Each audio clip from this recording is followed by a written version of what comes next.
of this. But anyway, now we're moving away from the government's incapabilities, basically, and talking to Nick Buckley, MBE, political commentator. Now, Nick was, essentially, they tried to, but you can't keep a good man down. They tried to cancel him, and he was back. He's now back. He was fired from a charity that he set up after said cancellation. Now, recently, 2 male advertising executives have just won a sex discrimination case after being fired because of a diversity drive. Nick joins me now. Nick Buckley, MBE. How are you?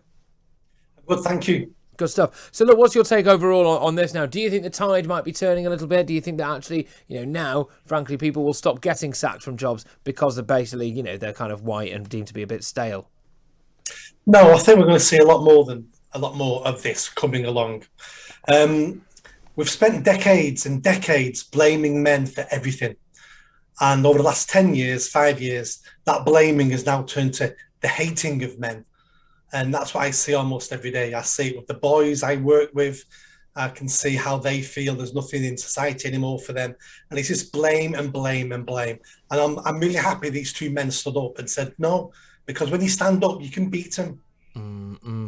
So you're worried about the way that society's going with it, and it's part of a wider issue for you, which is that essentially now it's okay to hate men, especially, do you think, white men as well? It's okay to hate men. It's even better if they're white men, right? And it's even better if they're straight white men. There's a degree of how much hate you should put on a group now.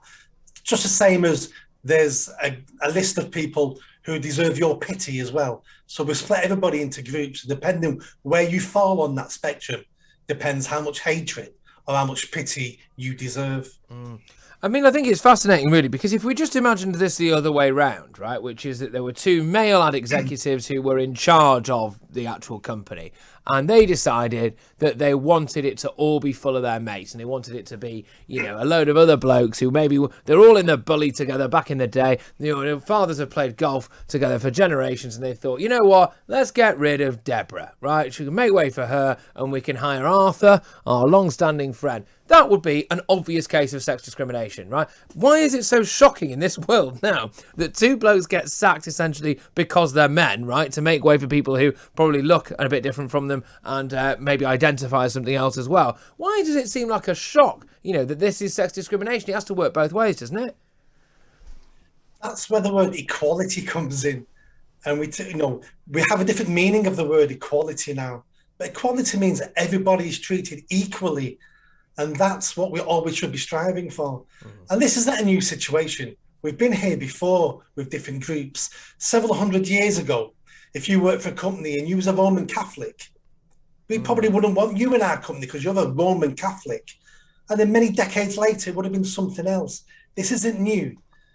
The only thing new about it now is there's no public outcry if you are on the wrong list. If this had been women, there would have been a big outcry on this. But because it was men, no outcry. Well, if you advertised a job that was just for white people only, I mean, that's like, your building would be torched, wouldn't it? And then all of a sudden it's okay to do it the other way around. Just explain to me what happened with you, please. What was your situation personally?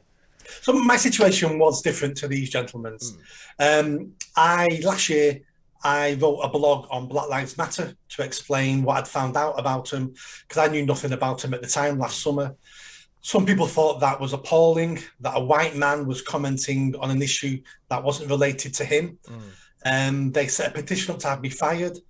The trustees at the charity were weak-minded and were cowardly, and they decided to sack me for an easy life. I said, no, I'm not having it. I fought back, and within 5 weeks, I made the whole board resign in disgrace, and I got my job back. Well, there you go. Hey, at least somebody else is standing up for what you believe is right. It's been fantastic to have you on board and fantastic to have your input in what is, I thought anyway, potentially maybe a bit of a landmark case, which is that 2 male ad executives have now won a sex discrimination case after their boss, who happens to be a gay woman, decided to sack them or remove them anyway from their post, basically in the name of diversity. So I think it's interesting, really. Like I've said before, and I'll say it again, I think the second that you start advertising jobs or indeed build a company policy singularly around race and gender and things like that, you are inherently discriminating yourself, right? That's what's happening there. And I don't really think that we need that. And I don't think as well, I do know that a lot of people of colour would rather get that job on merit than feeling as though that they've kind of just been handed something as some form of kind of like tokenism, right? That's not what people want. They want to be given the things that they actually feel as though they deserve. Right, when we